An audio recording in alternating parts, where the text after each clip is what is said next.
Sweet Jesus, a lesbian Muslim is saying that there is something wrong with Islam.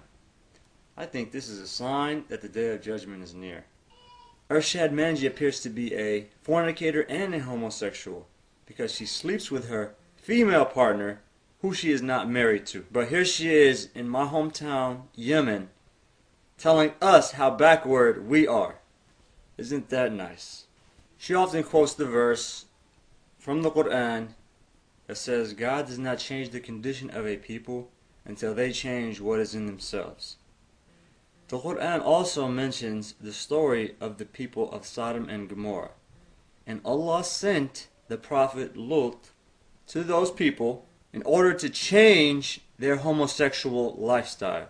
Now, if Allah destroyed a whole city of people for being gay, then I think it is proper to say that being a homosexual is something within Islam that should be ostracized.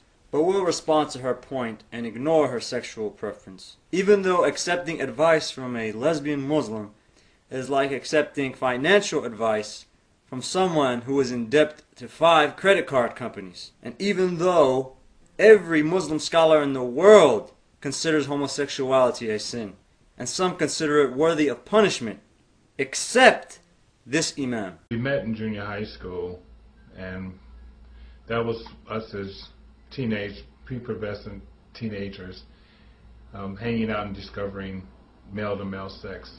I'm sorry, but switch hitters are not allowed on the Islam team. So she's worried about all the terrorism being done in the name of Islam.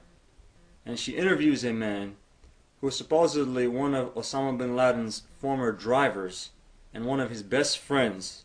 And he is supposed to represent the views of all the people in Yemen, and possibly the Arabian Peninsula. So after he speaks of doing jihad and of protecting Muslims around the world, she says that some of her friends, such as Salman Rushdie, would consider that a misinterpretation of Islam or an abuse of Islam.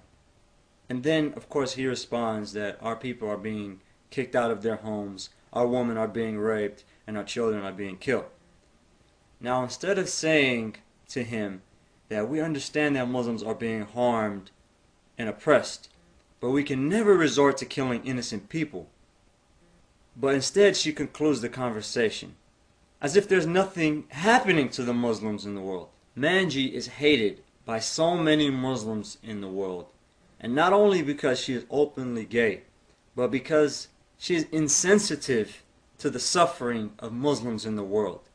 She doesn't even acknowledge the fact that Muslims are being oppressed and killed in places like Palestine and Iraq and in other countries. If you don't at least feel bad that Muslim women are being raped in Bosnia, or that people are being killed in Palestine, Kashmir, or Chechnya, wherever it is that they're being killed, then there is something that is wrong with you that needs to be changed. So one of the things that she points out is that there is a need for ijtihad.